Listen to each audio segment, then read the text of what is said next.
procedo de una comarca, la comarca de Requena y Utiel, que ha sido históricamente una frontera. En cierta manera sigue siéndolo. Hasta 1851 pertenecía a la provincia de Cuenca y ahora pertenece a la provincia de Valencia. Y como tantas regiones de la España interior, está aquejada también por el problema de la despoblación. Es posible que en determinados ambientes de Requena y Utiel este problema no se perciba con la entidad que merece, pero la gente que procedemos de aldeas lo vivimos desde hace mucho tiempo. Yo soy de una aldea que tiene, como mucho en invierno, 20 habitantes, que tiene bastante más en verano, pero una aldea que se va poco a poco se va vaciando, se va desinflando.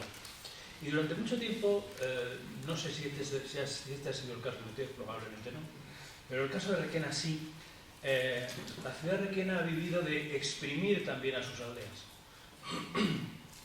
Y ha llegado un momento en que a esa ciudad, que sin embargo tiene cierta entidad, pues ya no le queda de dónde sacar de esas aldeas, porque les ha exprimido todo, ¿no? Entonces la pregunta es, ¿qué será después? Primero han sido las aldeas, se han vaciado las aldeas, después seguirán las ciudades, las cabeceras de comarca, y ya están apareciendo determinados problemas pues, con el pequeño comercio, determinados aspectos que se perciben claramente que comienzan a perder fuelle y acusan una debilidad formidable. Entonces yo he tratado de reflexionar un poco sobre esas situaciones de frontera y sobre el aprovechamiento cultural de la frontera hoy en día, que veo que aquí, en cierta manera, se está realizando. Y en primer lugar, yo quiero lanzar este interrogante, porque me parece que es oportuno que lo hagamos. Creo que la gente que procedemos del campo, del mundo rural, es probable que todavía tengamos, o mucha gente tenga, incluso un cierto complejo de inferioridad a la hora de decir en ciertas ciudades, ¿de dónde vienes? Puede ser por distintas motivaciones, pero puede ser un poco arriesgado decir que vienes de una pequeña aldea y dices, pues de Utiel, de Requena, que es más fácil, quizás se conoce mejor, aunque también cuando uno está en Valencia aquello es como una zona lejana, tan lejana, como por ejemplo... ¿Por qué no se ve? Así. Tan lejana, como por ejemplo, podría parecer a un pintor de la segunda mitad del siglo XVI, de Cuenca, Bernardo de Oviedo, la Requena de aquella época. Bernardo de Oviedo lo envían a la zona de Requena para marcar la raya, es decir, la frontera con el Reino de Valencia. Y tiene que hacer una serie de dibujos, de pinturas sobre esto. Y esta es la que nos traslada a su visión particular de la Requena de entonces, es decir, un mundo ahí sumido en las brumas, parece que lejano, extraño, casi como en un cuento de hadas. Bernardo de Oviedo pertenece a la época final de, bueno, el último Renacimiento, que es en realidad cronológicamente el manierismo, pero nos hace un paisaje, parece un paisaje del siglo XIX, un paisaje romántico, una visión así un poco ensoñadora de esa localidad lejana donde él ha tenido que ir.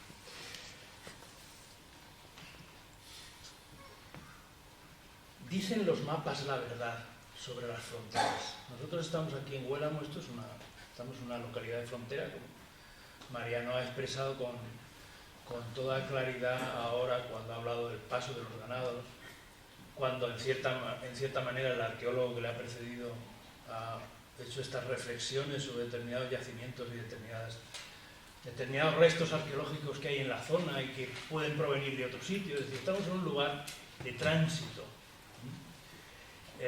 Requena y Utiel eran también un lugar de tránsito. Saben todos que... ¿Se ve el cursor? Sí. Saben todos que esta es la zona de la comarca de Requena y Utiel. Saben todos que estamos en esta zona de aquí. Compartimos la presencia de la frontera. yo quería, a propósito de la frontera, quería reflexionar sobre si los mapas dicen totalmente la verdad, porque estos mapas que tenemos aquí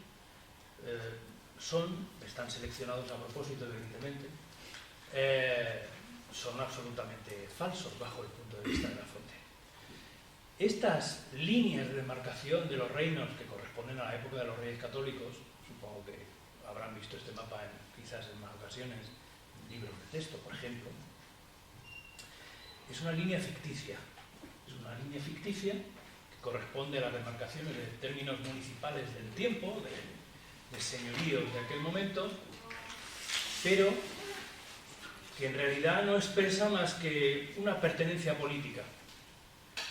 Y probablemente en Huélamo, igual que en Requena y Utiel, todo el mundo sabía que pertenecían a la Corona de Castilla, pero todo el mundo, en aquella época en particular de los reyes católicos, era consciente de que cuando llegaban los días de mercado, los moriscos que procedían de esta zona del Valle de Ayora, lo último del Reino de Valencia, pues venían a comerciar a Requena, venían allí y se alojaban en las casas de los propios cristianos.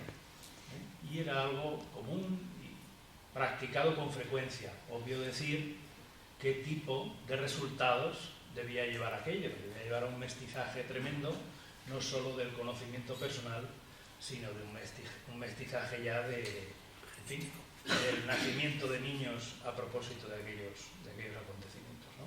Este otro mapa es un mapa que procede del libro que ustedes conocen de Sergio del Molino, sobre la España vacía, y que él realiza aquí un esquema en el mapa sobre las grandes comunidades autónomas, provincias que están amenazadas de despoblación. También es falso, porque en realidad, bajo ese inmenso panorama que ocupa toda la España central, toda la península central, se esconden grandes ciudades, por supuesto Madrid, la propia capital, y no refleja la realidad de la despoblación, que es mucho más ruda, mucho más bruta de lo que puede expresarse con ese mapa.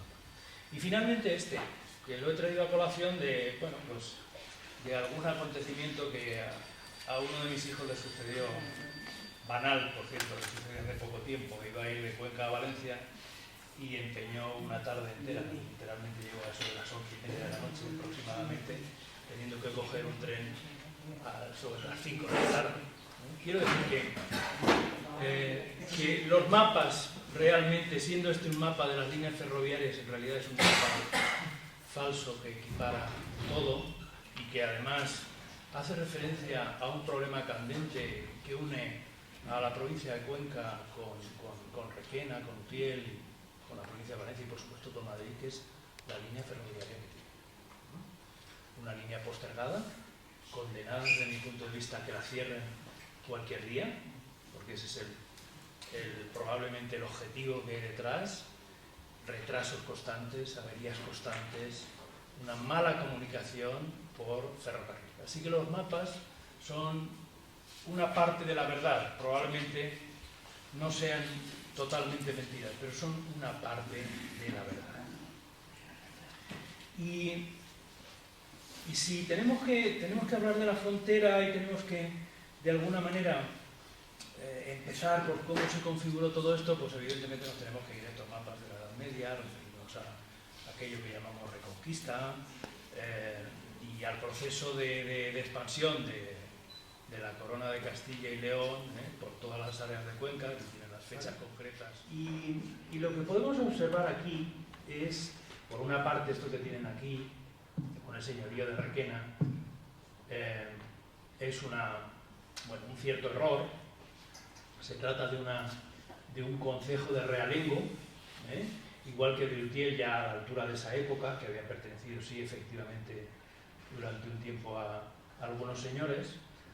El realengo era, por resumir y ser rápidos en esto, era una institución de gobierno que estaba directamente bajo la autoridad del rey, de los consejos y de la estructura política del rey.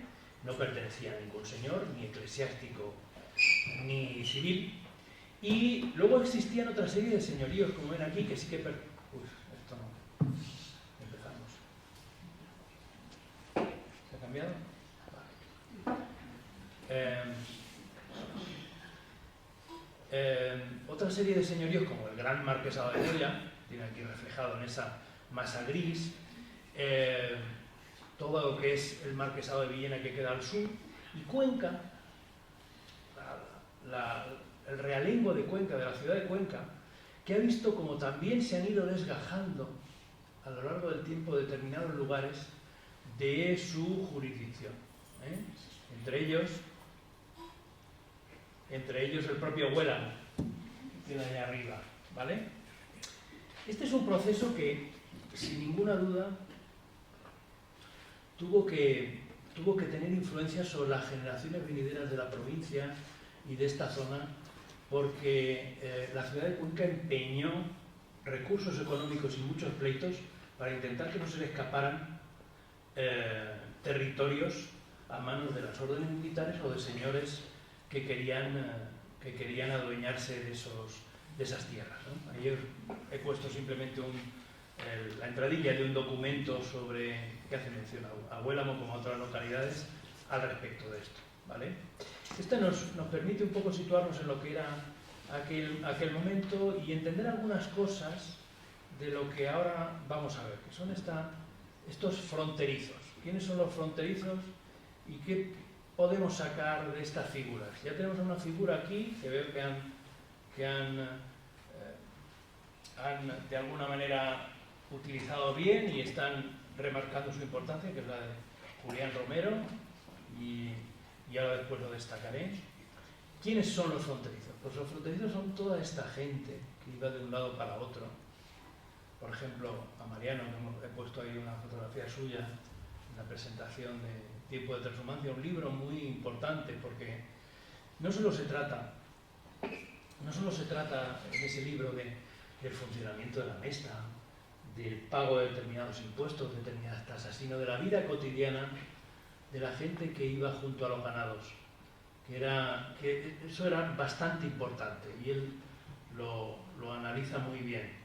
Son esos ganados que están acompañados por los pastores que van de un lugar a otro, estos pastores que pasan media vida en un sitio y media en otro, que son de un sitio pero ni son de aquí ni son de allá, comparten la cultura de los lugares a los que van en cada momento, conocen a diferente gente, tienen conocimiento de personas seguramente de muchas religiones, de distintos pensamientos. Son los gancheros también, gente que vive de bajar las maderas por los ríos y que van a distintos lugares, probablemente en algunos sitios como reflejó José Luis San Pedro en el río que nos lleva, en algunos sitios mal vistos, en otros no tanto, pero son gente que está también en la frontera de las poblaciones, de la cultura, de la pertenencia a un sitio u a otro, sin que puedan adscribirse nunca a uno determinado. Son como estos jóvenes actuales que decidieron hace algún tiempo reconstruir esa aldea, creo que en la provincia de Guadalajara, que estaba completamente deshabitada, empezaron a rehacerla y se han enfrentado a cuestiones jurídicas, ¿no? Son esa gente, no sé cuántos son, pero esa gente que de vez en cuando sale en un medio de comunicación, en la televisión, en la radio, que han vuelto al pueblo, que han puesto un pequeño negocio, que han sido expulsados de sus ciudades por las razones que se han decidido ni siquiera volver a lo mejor al pueblo de sus abuelos, sino cualquier otro que les ha ofrecido una pequeña alternativa.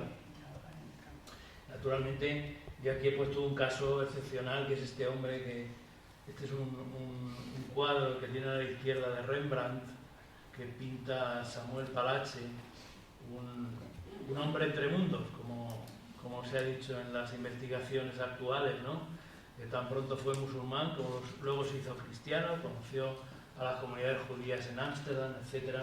Por supuesto a Julián Romero. Este es uno de los acontecimientos que seguramente tuvo un protagonismo especial en la vida de Julián Romero, su presencia en el famoso Tribunal de los Tumultos del Duque de Alba en los Países Bajos y la ejecución de Egmont y Hoorn, ¿no?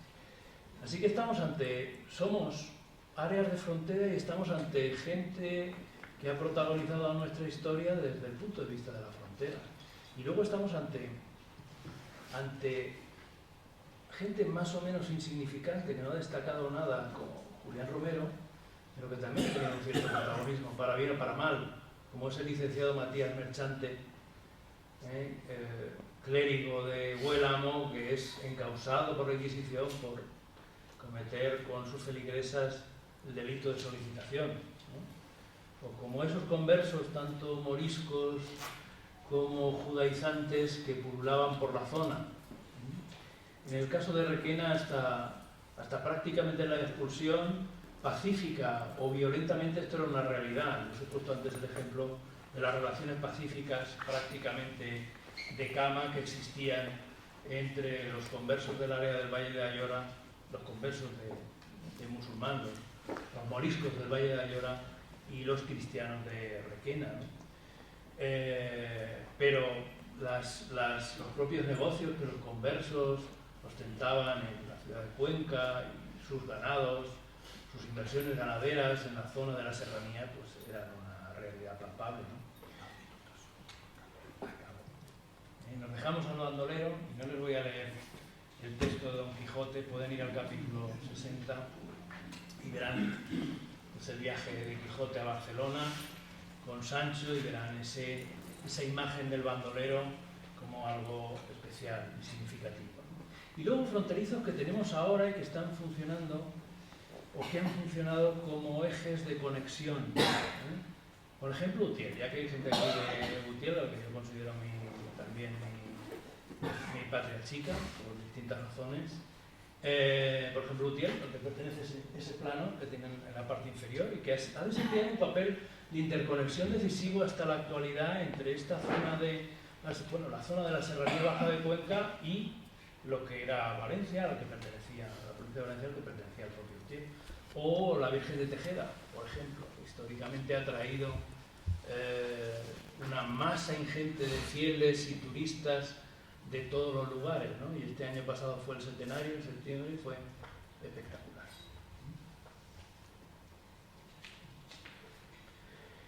Y la nueva frontera para nosotros es la de la despoblación. Esa es la nueva frontera que estas regiones tienen que afrontar. Supongo que conocen Serranía Celtibérica, lo que significa esa organización que ha nacido de bases turolenses, pero se ha ido expandiendo, ha llegado también a Requena y Utiel, donde nos hemos adherido a ella, intenta expandirse hacia la zona leonesa, próxima a Portugal, entrar en conexión por ahí con también problemas que tiene el país vecino en este sentido. Y el problema que tenemos hoy en día es, efectivamente, como se ha dicho al principio de esta jornada, la despoblación, la demotanasia, este nuevo término que la familia Burillo, que es una de las que ha dado alma a Serranía Celtibérica, ha alumbrado para definir este problema. Yo simplemente quiero hacer un repaso aquí a cómo esta cultura de la frontera, esta cultura de la gente de paso, esta cultura de la conexión que tenemos, ha sido destruida desde la propia Ilustración.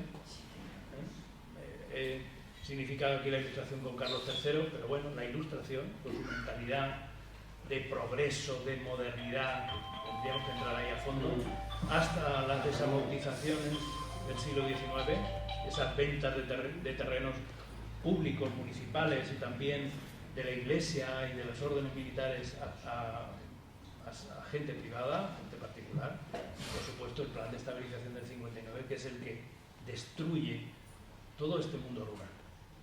Esa es la clave. Y para finalizar, pues una simple reflexión. Ante la nueva frontera, pues las respuestas son muy complejas. Lo que se está haciendo en Huélamo con las jornadas de agosto me parece extraordinario. Y sería desear que se caminara por una recuperación de este fenómeno, de esta cultura, este universo de la frontera, de la frontera interior que durante siglos ha marcado el sentimiento de muchas poblaciones como las nuestras. En Alcalá la Real se hacen unos estudios anuales sobre la frontera, pero es la zona, precisamente el Reino Granadino. Yo he puesto ahí la portada precisamente del de Sergio del Molino, y el libro de Juan Vicente Piqueras Padre, que es una reflexión también sobre el mundo de la despoblación, al mismo tiempo que sobre su propio padre, es una reflexión personal sobre su propio padre. Es un libro de poemas extraordinario. Y he empezado con una pregunta y termino con otra, simplemente para que se reflexione. Este mundo de la civilización urbana, de la civilización de la comodidad, de todo el alcance de la mano, entre otras cosas el ordenador, el internet, nos va a dar lugar a una cultura, a una civilización tan importante como las que hasta ahora hemos tenido. Eso no lo vamos a ver nosotros, pero tengo dudas de que esa cultura y esa vida de comodidad dé lugar precisamente a una auténtica civilización. Nada más, muchas gracias.